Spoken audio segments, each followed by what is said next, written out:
ஆதவ் அர்ஜுனாவினுடைய மச்சான், ஒய்ஃபோட அண்ணன் தொடர்ந்து அக்யூசேஷன் வச்சிட்ருக்கிறாரு. ஆதவ் அர்ஜுனா செலவு செய்யக்கூடிய பணம் எல்லாமே எங்கள் குடும்பத்து பணம் அப்படின்னு குற்றச்சாட்டு வைக்கிறாரு. தாவேக்காவில் நிச்சயமாக பெரிய அளவுக்கு கமிஷன் கரப்ஷனை ஆதவ் அர்ஜுனா செய்வார். அவர் இன்றைக்கி செலவழிக்கக்கூடிய பணத்துக்கெல்லாம் பல மடங்கு அதிகமாக ஆட்சிக்கு வந்ததுக்கப்புறம், மினிஸ்ட்ரி அவர் கைக்கு வந்ததுக்கப்புறம் அதுலேருந்து கலெக்ஷன் பண்ண ஆரம்பிப்பார்னு தொடர்ந்து ஆதவ் அர்ஜுனா அவருடைய மச்சனை சொல்லிகிட்டு இருக்கிறார்.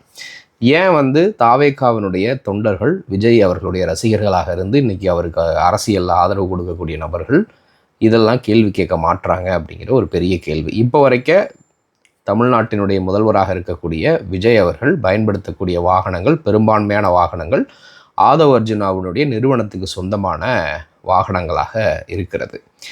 சமூக வலைதளத்தில் இப்போ வரைக்கும் விஜய்க்கும் ஆதவ் அர்ஜுனாவுக்கும் முட்டு கொடுக்கறதுக்கு இங்கே இப்போ நேபாளிலேருந்து பாகிஸ்தான்லேருந்து இருக்கக்கூடிய சில சமூக வலைதள கணக்குகள் எல்லாம் சப்போர்ட் பண்ணிகிட்ருக்கிறாங்க ஃபேக் ஐடி மூலமாக.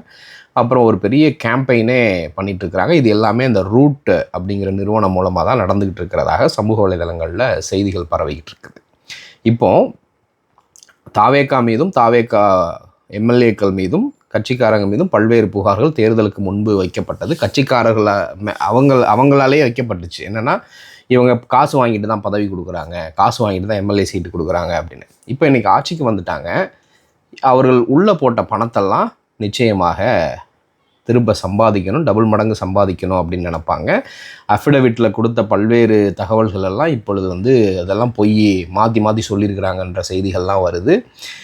இதெல்லாம் எங்கே போய் முடிய போகுது? இது எல்லாமே என்னை போன்ற ஜனநாயகவாதிகளுக்கு கவலை இல்லை. என்ன அப்படின்னா, இது எல்லாம் அப்படி கொத்தா பிஜேபி கையில் சிக்கும். அதுக்கு அடுத்து பார்த்திங்கன்னா பிஜேபி இவர்களை டிக்டேட் பண்ண ஆரம்பிப்பாங்க.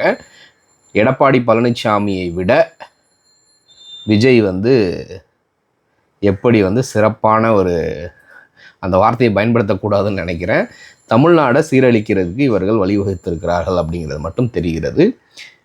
முதல்வர் ஸ்டாலின் திமுக மீது 1008 விமர்சனங்கள் இருந்தாலும் அவர்களுடைய பெர்ஃபார்மன்ஸை எனக்கு தெரிஞ்சு இனி வரக்கூடிய 10-15 வருடங்களில் யாராலையும் மேட்ச் பண்ண முடியாது அப்படிங்கிறத தான் பார்க்குறோம்.